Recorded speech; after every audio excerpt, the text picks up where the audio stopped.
बर' सावथुन मुलुग आरो असमिया मुलुगाव बयजोंबो सिनायजानाय बयनिबो गोसोखौ गोजोन होग्रा रुंसारि फैलाव बसुमतारीनि दिनै सारादु। रुंसारि फैलाव बसुमतारीया थांनाय 22 एप्रिलाव बयनिबो मेगनाव मोदै होनानै अरायनि थाखाय बे बुहुमखौ नागारलाङो। बिथांनि जोनोमा बाक्सा जिल्लानि सिमला थानानि सिङाव थानाय बागाजानियाव 1970 इं मायथाइनि जुन दाननि 8 खालाराव जादोंमोन। रुंसारि फैलाव बसुमतारीनि जोबथा बिदाय सारादुखौ गावनि आंगो जोनोम गामि बागाजानियाव गामिनि नेमखान्थि बादियै खुंफुङो। फुंबिलिनि समाव फैलाव बसुमतारीनि सावगारियाव बिथांनि मुङै बिबार बावनाय बायदि हाबाफारि जोबनाय लोगो लोगो बिथांनि जोबथा बिदाय होनाय सारादुजों लोगोसे रुंसारि फैलाव बसुमतारीनि आगान उदां सावरायनाय हाबाफारि लाफायो। दिनै रुंसारि फैलाव बसुमतारीनि जोबथा बिदाय होनाय सारादुनि समाव दुलाराय बर' हारिमु आफाद, बर' सावथुन महरगिरि आफाद, दुलाराय बर' फरायसा आफाद, बर' थुनलाइ आफाद आरो गुबुन गुबुन गौथुमारि आफादनि दैदेनगिरि, बिबानगिरि आरो राजखान्थियारि आफादनि दैदेनगिरि, बिबानगिरिफोरा बाहागो लाफैयो। बेजों लोगोसेनो बिटिआरनि गाहाय मावफुं सोद्रोमा प्रमद बर'आ बाहागो लानानै फैलाव बसुमतारीनि मुङै बिटिआर सरकारा माबा मोनसे राहा लानो थाबैनो सावरायगोनखौ खोथा होयो। बर' माहारिनिफ्राय असमिया जोबोद मोनसे पपुलार सिरियाल बेहरबारि आउटपस्ट, बेवहाय गोबाव सम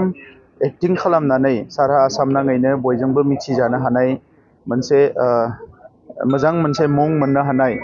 फैलाव बसुमतारीया बावैसो रुंसारि जालांदों आरो बिथांखौ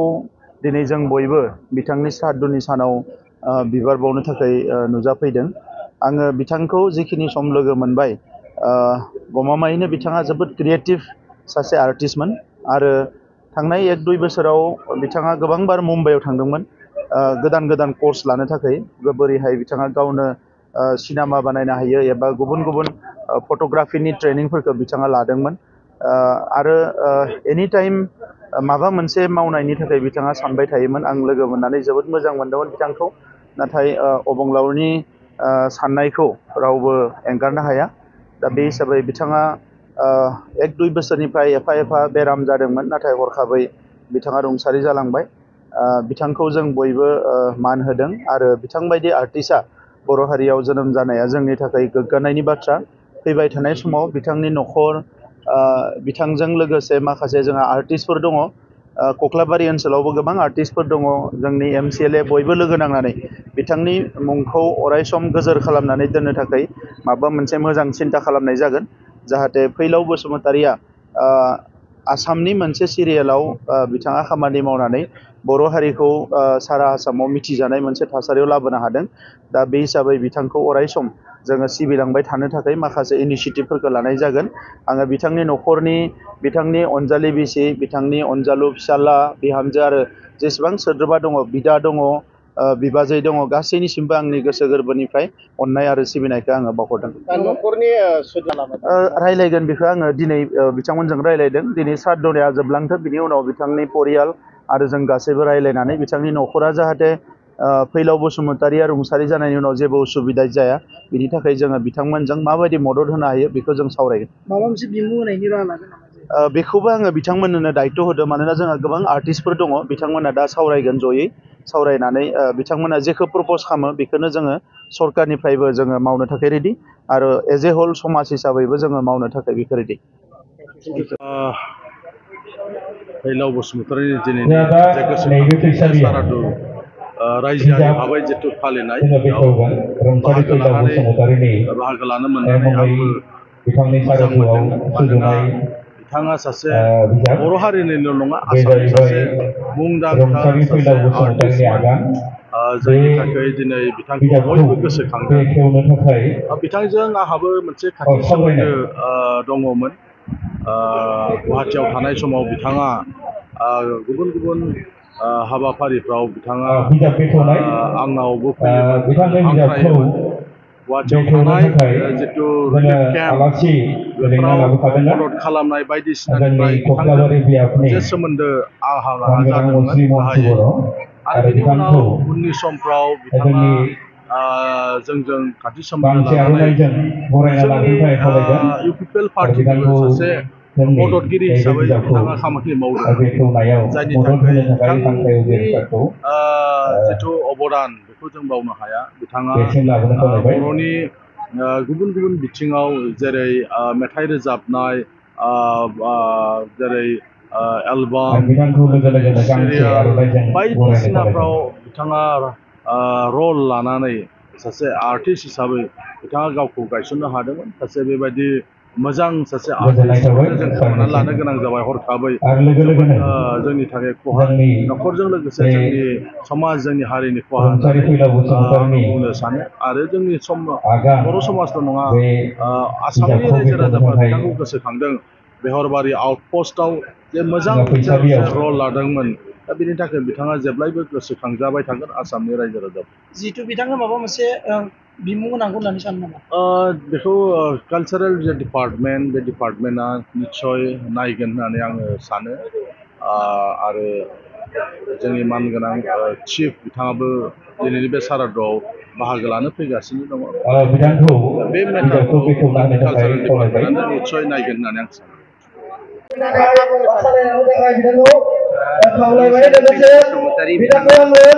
बाजिबा बोसोर बैसोआव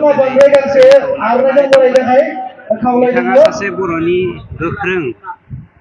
सावथुन बा बर' हारिमुखौ फोजाखांनाय दैदेननायाव बिहोमा होदोंमोन आरो बिथांनि जा बिहोमा बे बिहोमाया जोंनि बर' हारिनि गेजेराव मोनसे बर' हारिनि इयुन जोलैखौ दैदेनलांनो हानाय बा जौगालांनायाव हेफाजाब होनाय मोनसे बिहोमा जानानै थासिगोन आरो बिथांखौ जों मोनसे इन्सपिरेसन हिसाबै लानानै बर'खौ गेरेमसा हारि दानायाव जा जेनेबा ब्रह्म बिथाङा जोंनो सानस्रि होलांदों बे सानस्रिखौ मावफुंनायाव बिथांनि बिहोमानि गेजेरजों जोङो मा होनो एसपिरेसन मोननायनि गेजेरजों मावलांनो हागोन बिटिआरनिफ्राय बिथांनि मुङाव माबाफोर बे बेलायाव बिसेस आं बुंथ'नाय नङा चिफ सारा फैगासिनो दङ चिफ सारा गावनो माबा मोनसे डिक्लेयार जिथु दुखु फोरमायदों आंगोआ जेब्लायबो आंगोआनोखा बिथाङा सासे फिसाला सासे फिसाजो आरो गावनि फिसौफोरजों लोगोसे बिसिखौ नागारनानै गालांबाय संसारावहाय सोरगोआव थानानै गावनि न'खरखौ नायनायजों लोगोसे बर' हारिखौ नोजोर होबाय थादों हाथरखि महरै बिथाङा दिनै बर' हारिनि गेजेराव जों बावखाबाय आरो बिथाङा सोरगोआव थानानैबो आदाखि गौराङाव थानानै बर' हारिखौ दैदेननायाव जोंखौ बिहोमा होलांदों बेखौ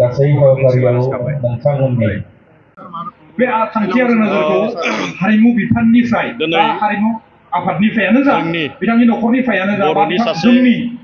केसि सिमला मिउजिक स्कुलनिफ्रायानो जा बिथांनि सानस्रि आरो सानथौखौ जों फोथांनानै लाखिनांगोन आरो बे फोथांनानै लाखिनायनि जिखिनि हेफाजाब बे हेफाजाबखौ बयबो हेफाजाब होलायनायजों लोगोसे आंनिफ्रायबो जेसे नांगौ एसे आंनिफ्राय बा जेसे आं गावनो हायो बिदि हिसाबै आङो सानदों दा बेनि गेजेरावनो साननाय बायदियै मोननैसो खराखौ आं लुबैदों बिथांनि गोबां मेथाइ दं जाय बुस्थुआ रेकर्डिंआ जोबाखै आं मिथिनायाव दाखालि सनेस्वर जि बिहामजो मंग्लि मेथाइ रोजाबग्रा बिथांजोंबो आं रायलायबाय 22 एप्रिल बै बोसोरनि रेकर्डिं जायै जिखिनि मेथाइफोर नैबे एक्सट्राअर्डिनारि दंमोन बिथांमोननि बेखौ जों मोनसे प्रिजार्भ संरैखा खालामनायनि दरकार दं होननानै आं सानो आरो बेखौ जेरैखि जायाबाबो दाखालि बावै जों गावनि जि आं मेथाइखौ मोगा-मोगि जानो हास्लाबिनि थाखाय बिथाङा रुंसारि जानानै थाङो ललिता देवी आरो जानायनि आगोलाव गोबांथार जि बर'नि जिखिनि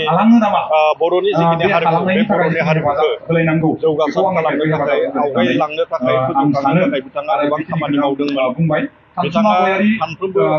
बिथिंनि महरगिरिनिफ्राय बिथाङा मेथाइ सुजुनिफ्राय बिथाङा गावनो फोसावगिरि जानायनिफ्राय बेबायदि प्रडिउसार जानायनिफ्राय बिथाङाबो बेबायदि खामानियाव बिथाङा बाहागो लानो हायोमोन बाहागो लाबोनो हादोंमोन आरो मोनसे जाय जोंनि आसामनि मोनसे मा होननानै बुङो बयबो मोजां मोननाय जि मोनसे सिरियाल माने बेहरबारि आउटपस्ट बेहरबारि आउटपस्टखौबो बिथाङा मुसुखा बे मोनसे बिमुंखौ लानानै बेवहाय मोनसे महर माने बेवहाय माने बाहागो लानो सम मोनदोंमोन महरगिरि हिसाबै बाहागो लानो सुबिदा मोनदोंमोन आरो बिथाङा नैबे जि माने बेहेरबारि आउटपस्ट बे बेहेरबारि आउटपस्टनि गेजेरजों गावनि महरखौल' बिथाङा गावनि महरगिरिनि जिखिनि रल बेखौल' बिथाङा रल प्ले खालामाखैमोन बिथाङा बर' माहारिनि माखासे माने थासारिखौबो बा बर' माहारिनि जि मोनसे जोंनि राव जोंनि साननाय बेखौ बिथाङा नैबे माबानि गेजेरजों बेहेरबारि आउटपस्टनि गेजेरजों बिथाङा गेजेर गेजेर बेवहाय माने बेरखांहोनो हादोंमोन बिथांनि जिखिनि बेवहाय सानबोलावरि दिन्थिनाय बे सानबोलावरि दिन्थिनाया सानफ्रोमबो बेहेरबारि आउटपस्टआव बर' रावजोंनो बियो माने बुंजानायमोन बर' रावजोंनो बियो माने फोसावजानाय जादोंमोन दा बे हिसाबै बियो बिथांजों लोगोसे जोंनि थाखाय मोनसे जाफुंसार मोनसे बियो थासारिमोन दा बिथांनि जि मोनसे अबथिराय जि रुंसारि जानाय बे रुंसारि जानाया जोङो बिटिआर सरकाराबो फोरमायदों आरो बिटिआर सरकारनि जि जौसिन जि माने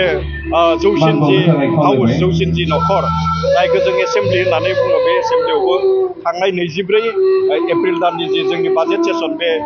24 एप्रिल दाननि 24 खालार बे 24 खालाराव रुंसारि फैलाव बसुमतारिनि जि जिउमा बे जिउमाया जाहाथे गोजोनै थानो मोनो आलो गोजोनै थानो मोनो बेनि थाखाय जों बिथांनि जि जिउमानि जि गोजोन थासारि बे गोजोन थासारिनि थाखाय जोंनि जि माने हाइस जि फराम जि माने हाइस जि सदन जि हाइस हाउस एसेम्ब्लियाव जोङो नुवाथारिनि सेराव आर'ज गाबदों आरो बिथांनि न'खरजों जोंनि जि कन्डलेन्स मेसेज बे कन्डलेन्स मेसेजखौ जोङो हरदों गमामायैनो फैलाव बसुमतारिनि जि रुंसारि जानाय जि गोमानाय बेयो जोंनि बर' माहारिनि जि मोनसे माने हारिमु बिथिं बे हारिमु बिथिङाव गेदेरथार खहा जादों आरो बिथांनि जि खहा जानाय बेखौ जोङो सुफुंसारनो थाखाय दा जोंनि जिखिनि थांनानै थानाय महरगिरि बिथांमोन बे महरगिरि बिथांमोनखौ आङो खामानि मावनो थाखाय खावलायदों आरो जोङो ज'यैनो जोङो खामानिखौ मावलांनांगोन जिहेतु 22 खालाराव बिथाङा रुंसारि जायो 22 खालारनि एप्रिल दानाव जेब्ला रुंसारि जायो इदिनखालि जोङो बिटिआरनि चिफ प्रमद बर' बिथांजों जोङो ज' दङमोन बे ज' थानानै जोङो बेखौ सावरायदोंमोन आरो गमामायैनो बेखौ फैबाय थानाय समाव जों एसे सावरायनानै बेनि सायाव जों मायबा मोनसे गरन्थ लानो हानाय जागोन आं बेखौ मिजिंथियो आरो जों गरन्थ लानायनि जि मोनसे सावरायनाय बे सावरायनायखौ जोङो खालामगोन जिहेतु दुखुथिया न'खरनिसिम माबा मोनसे खावलायहरगोन नामा बेखौ सारादुनि समाव दिनै नैबे समाव दुखुथिया न'खरा गाव हारसिंल' नङा बेवहाय गोबांथार महरगिरि बिथांमोना दङ आरो बेवहाय आथिखालाव प्रमद बर' दैदेननाय जि बिटिआर बिटिसि सरकार बे बिटिसि सरकाराबो दङ बेवहाय दान्दिसे उनाव जोंनि बिटिआरनि चिफ प्रमद बर' बिथाङा फैबाय थादों सफैगोन आरो बिथाङा गाव साननानै दोननाय माखासे मानि बाथ्राखौ गमामायैनो बेवहाय फोरमायगोन होननानै आं मिजिंथिदों आरो बै समसिम जोङो नेनानै थाथ'नो जोंनि बयनिबो अनजाथाव जोंनि बर' हारिमुनि सासे महरगिरि बिथां फैलाव बसुमतारी थांनाय 8 बैसागखालि बिथाङा हरखाबै जोंनि गेजेरनिफ्राय रुंसारि जालांदोंमोन बिथाङा जोंनि बर'फोरनि सासे मेथाइ रोजाबगिरि मेथाइ लिरगिरि सावथुन महरगिरि सावथुन लिरगिरि आरो सावथुननि दिथागिरि बिथाङा जोंनि बर' हारिमुआव गोबां बिहोमा होलांदों आरो बे बिहोमानि थाखाय दिनै फैलाव बसुमतारिया जोंनि बर'फोरनि गेजेराव सासे नामजादा बयजोंबो अनसायजाथाव सासे महरगिरि महरै नुजाफैदोंमोन दिनै बिथांनि हरखाब रुंसारि जालांनाया थारैनो जोंनि बर' हारिनि हारिमुनि मोनसे गेदेरथार खहा जाय खहाखौ जोङो सुफुंनो गोनांब्ला जोंनो गोबाव सम नांगोन दा बिथांनि जि सारादु बे सारादुखौ दिनैहाय 25 मे खालार खालि खुंफुंनाय जाबाय बड' सिने आर्टिस्ट एस'सिएशन सालबारि जिल्लानि बानजायनायाव आरो बेजों लोगोसे जोंनि ओनसोलनि बुद्धिजिबि समाज सिबियारि आरो गुदि बर' थुनलाइ आफाद आरो दुलाराय बर' फरायसा आफाद जों ज'हाय लोगो नांनानै दिनै बिथांनि सारादुखौ रायजोआरि राजुआ जोङो खालामनो लानाय जादों दा बे हाबाफारियाव जोङो गुबुन गुबुन अर्गेनाइजेसननि दैदेनगिरिफोर जोंनि बर' हारिमु आफादखौ लाफानानै बड' सिने आर्टिस्ट एस'सिएशन दुलाराय बर' फरायसा आफाद बर' थुनलाइ आफाद बेबायदिनो गोबां अर्गेनाइजेसननि दैदेनगिरि एबा बिबानगिरि बिथांमोनखौ जों बेवहाय हांख्राय हरनाय जादों आरो जोंनि ओनसोलनि जेसेबांखिनि महरगिरि दं आरो रायजो राजाफोर दङ दा बिथांमोनखौ बे हाबाफारियाव जोङो खावलायदों। दिनैनि नैबे हाबाफारियाव जोङो 3,000निख्रुइबो बांसिन सुबुंफोरखौ बेवहाय थुबुरमा जागोनखौ जोङो आसा खालामदों। दा जियानो जा बे हाबाफारिया आबुङै जाफुंसारथों जों बेखौनो आसा खालामगोन आरो साफ्रोमखौबो जाय बिथांमोना बे हाबाफारियाव फैनो गोसो बिथांमोनखौ फिन खनसेबाव आङो खावलायबावबाय। दा जियानो जाथों रुंसारि फैलाव बसुमतारी बिथाङा जाहाथे सोरगोआव आलो गोजोनै थाहैनो हायो आरो बिथांनि सोरजिलांनाय आरो बिथांनि जा बिहोमा हारिमुआव बे बिहोमाया अराय गोथां जानानै थाबाय थाथों आरो बिथांनि बे मावखान्थिया जाहाथे जोंनि इयुन जोलैफोरनि थाखाय मोनसे थुलुंगा जानानै थागोन आं बेखौनो आसा खालामो। बिथाङा बर'नि अनगायैबो असमिया टिभि सिरियेलाव बिथाङा बेहरबारि आउटपस्टआव महरगिरि हिसाबै बाहागो लादोंमोन। दा जिहेतु बिथाङा जोंनि बर'फोरनिल' नङा असमिया हारिनि अर्थात आसामनो सासे महरगिरि हिसाबै बिथांनि जिथु मावखान्थि आरो मावथाय दा बेखौ नोजोर होनानै बयनिबो गोरोबलायनायनि गेजेरजों बिथांनो बिमुं होनो हायोब्ला मोजां जायो। बे आंनिफ्राय आं पार्सनेलि बेखिनि खोथाखौ आं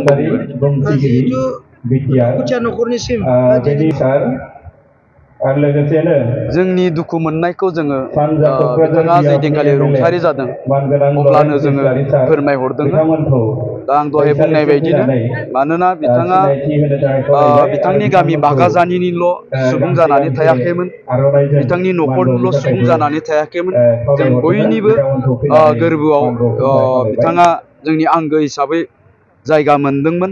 दा बेखायनो बे बिथिंखौ नोजोर होनानैनो जोङो थैखालिनि साननिफ्रायनो बिथांनि न'खरजों सोमोन्दो लाखिनानै हाबाफारिखौ माबोरै मावफुंनो हायो बेफोरनि थाखाय जोङो सिन्था खालामलायबाय थानाय जादों। बेनो जाहाथे दुखुथिया न'खरा बिथांनि एबसेन्सआवबो जाहाथे आलो गोजोनै न'खर संसारखौ खुंलांनो हायो आं बेखौ आसा खालामगोन। हयथ' इयुननि समफ्राव माबाफोर हेफाजाबनि थाखाय जोंनि गोनांथि जायोब्ला बेनि थाखाय जों जेब्लायबो थियारि। दिनै रुंसारि फैलाव बसुमतारी बिथांनि गोथार सारादु राजुहुवा भाबै बिथांनि गामियावनो खुंनाय जादों। दा बेयाव बाहागो लानो मोननानै आङो जोबोद गोजोननाय मोनदों। बाथ्राया बेनोदि फैलाव बसुमतारी बिथाङा सासे बिजाब गुन गोनां सासे महरगिरिमोन आरो बे फैलाव बसुमतारीनि जे हारिमु बिथिङाव खामानि मावलांनाय बे खामानि मावलांनाया जोंनि गेजेराव जोंनि इयुन जोलैनि एबा बर' माहारिनि गेजेराव बा हारिमु बिथिङाव जेब्लाबो गोजोर जानानै थागोन आरो बिथांनि मावलांनायानो बिथांनि गुननि बिदिन्थि। आरो बिथाङा सासे जात बर' हारिनि गेजेराव थानानै बर' हारिमु बिथिङाव खामानि मावलांबाय आरो बिथांनि मावलांनाया जोंनो इयुनाव जाहाथे इयुन जोलैफोरनो जे थुलुंगाखां होगोन आं बेखौ मिजिंथिनाय दं। बिथाङा सासे गुन गोनां सासे आर्टिस्ट एबा महरगिरि होननानै आङो सानो। जिहेथु बिथाङा गावनो मेथाइ लिरो, गावनो मेथाइ रोजाबो, गावनो देंखो होयो आरो बिथाङा गोबां सावथुनफ्रावबो बिथाङा एक्टिं खालामनानै गोबां जोंनि गोसोखौ बोनो हानाय एबा जोंनि रायजो राजानि गोसोखौ बोनो हानाय आरो हारिमु बिथिङाव बिथाङा गुवार जे गोसोजों खामानि मावलांनो हादों। आरो बिथांनि जे बे अबथिरा रुंसारि जानाया जोंनि हारिमु बिथिङाव एबा जोंनि सावथुन मुलुगाव बिथांनि जे होलांनाय बिहोमाया जे जेब्लाबो गोजोर जानानै थाबाय थागोन। आरो बिथाङा दंबावोमोनब्ला जे आद्रा थानाय बिथांनि सिमां जे मावनो लानाय खामानिफोर बेफोर मावफुंजागौमोन आरो जोंनि बर' हारिमु बिथिङावहाय गोबां बिहोमा थालांबावगौमोन होननानै आङो सानो। आरो बिथांनि जे अबथिरा जे रुंसारि जानायाव जों दुलाराय बर' हारिमु आफादनिफ्राय गोथौ दुखु मोननाय फोरमायदों आरो बिथांनि न'खरजों लोगोसे बिथांनि गामिनि एबा बाय बाहागि बिथांनि गासैबो न'खरजों लोगोसे जोङो दुखु मोननायखौ जोङो दुलाराय बर' हारिमु आफाद हिसाबै जोङो न'खरनि बिथांमोनजों जोङो एखे समानैनो दुखुखौ जोङो बानस'नानै लाफाबाय होननानै जोङो फोसावो। जे बिथांनि मावलांनाय बिथांनि जे बिहोमा होलांनाय बेखौ जोङो रिजार्भेसन खालामनांगौआ एबा जोङो गोजोर खालामनानै दोननांगौआ जोंनि हारिमु बिथिङाव खामानि मावग्रा एबा दुलाराय बर' हारिमु आफादखौनो होन बड' सिनियर आर्टिस्ट एस'सिएशनखौनो होन बा बड' रेडिअ एन्ड टेलिभिजन आर्टिस्ट एस'सिएशनखौनो होन जोंनि बयनावबो बे दायथ'आ दङ जिहेथु जाय बिथांमोनहा जोंनि हारिमु बिथिङाव खामानि मावलांदों गावखौ बावसोमनानै गावनि गुनखौ जे बावसोमनानै जोंनि हारिमु बिथिङाव जौगाहोनायनि थाखाय खामानि मावलांदों बिथांमोननि जे मावलांनाय बिहोमाखौ गोजोर खालामनानै दोननांगौआ फोथांनानै दोननांगौआ जोंनि दायथ' होननानै जों सानो आरो बेखौ जोङो थाबैनो बड' सिनियर आर्टिस्ट एस'सिएशन आरो बड' radio and television artist association दुलाराय बर' हारिमु आफाद जोङो जयै सावरायलायनानै बेनि बिथांनि बिहोमानि सायाव जों गोथौयै सावरायलायगोन जोङो उननि पर्यायाव मा खालामनाय जायो आरो बेखौ सावरायखांनानै जोङो जोंनि बिटिआर गभर्नमेन्ट बिथांमोनहाबो माबाफोर मोनसे आसनिफोर एबा सुबिदाफोर होनो हायो नामा बिथांनि जे मावलांनाय जे बिहोमानि सायाव फोथांनानै लाखिनो थाखाय प्रिजार्भेसन खालामनो थाखाय जोङो बिथांमोनखौबो खावलायगोन उननि पर्यायाव जों सावरायलायनानै खामानिखौ मावलांबाय थानाय जागोन गिबियावथ' बिथाङा हरखाब थैनानै थांबाय माने आद्रा सिमां बिथांना आरो जोंहाबो सिमां दंमोन बिथांखौ लानानै हारिमुखौ जौगाहोनायनि बर' हारिमुखौ दा दुखु फोरमायदों दिनैनि दिनाव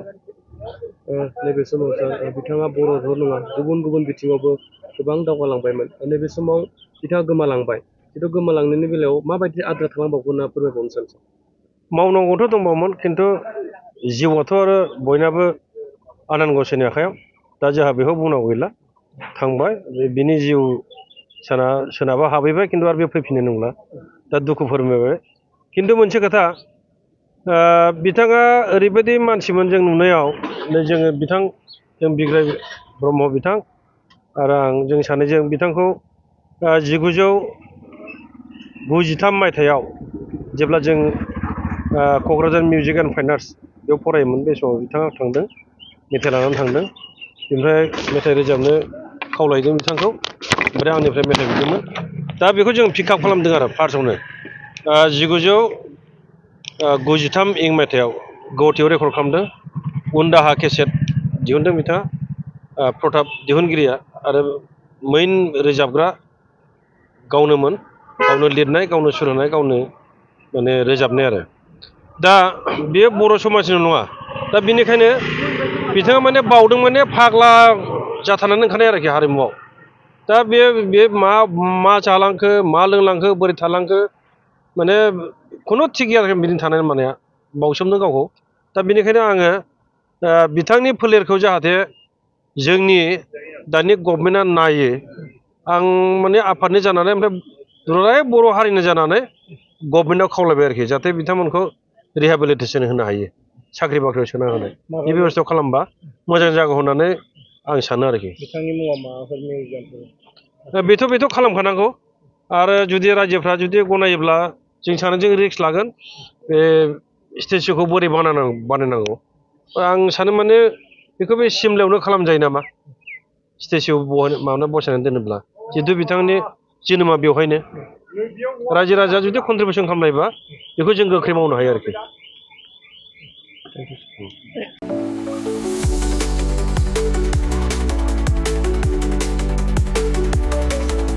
क'क्राझारनि CITआव मुं थिसननो गोसो जानाय फरायसाफोरनि थाखाय मोनसे गोजोनथाव रादाब